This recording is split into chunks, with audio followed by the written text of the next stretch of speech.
দুপুরবেলা আমি আমার বাচ্চাকে নিয়ে আসছিলাম, এখানে টলি ছিল, মাটি নিয়ে আসলো দিয়ে টলি পুঁতে গেছে। আমি আমার বাচ্চাকে বলছি চলো আব্বু আমরা টলি দেখে আসি, ওখানে পুঁতে গেছে, মানে ওর দাদাও আছে ওখানে।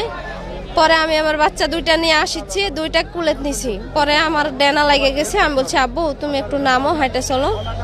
পরে আমার বাচ্চা হাঁটে পিছন পিছন আসছে, আমি সামনে দিয়ে যাচ্ছি। আমি ওই গর্ত পার হয়ে গেছি, আমার বাচ্চা ওই গর্ত পার হতে লেগে খেয়াল করেনি, লাড়া দিয়ে পুরো আছে। পরে লাড়ার পর পাও দিছে আর ওই যে গর্তের মধ্যে নেমে গেছে। পরে মা মা করে ডাকছে, আমি পিছন ঘুরে দেখছি আমার বাচ্চার মা মা শুনতে পাচ্ছি কিন্তু আমি দেখতে পাচ্ছি না। একটু আগে এসে দেখছি ও গর্তের মধ্যে থেকে মা মা করে ডাকছে, হাত দেখতে পাইনি। পরে আমি কান্দা শুরু করেছি।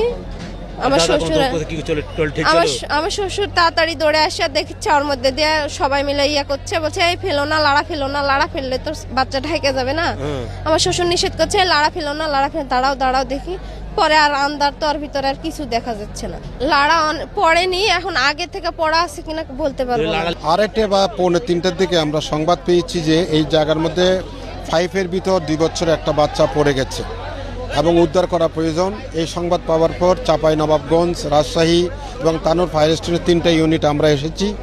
আসার পর দেখলাম এখানে যে পাইপের ভিতর যেখানে যেখানে মানে পড়ে গেছে ওই জায়গার মধ্যে আমরা আসার আগে পাবলিকরা কিছু চেষ্টা করেছে, কিছু মাটি এবং কিছু খড় গর্তের ভিতর পড়ে গেছে। তারপরও তারা আমাদেরকে জানাইছে 35 থেকে 40 ফিট নিচে বাচ্চাটা আছে। কি বুঝলেন ভাই? অনলি যেটাই চাই।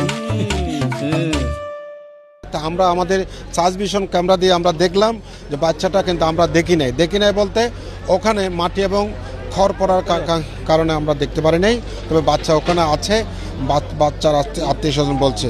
তা আমরা সাথে সাথে আমরা স্থানীয় প্রশাসনকে জানিয়েছি আমাদের এক্সকেভেটরের প্রয়োজন আছে, আমাদের এই মেডিকেল টিমের প্রয়োজন আছে, হ্যাঁ আমাদের অক্সিজেনের প্রয়োজন আছে।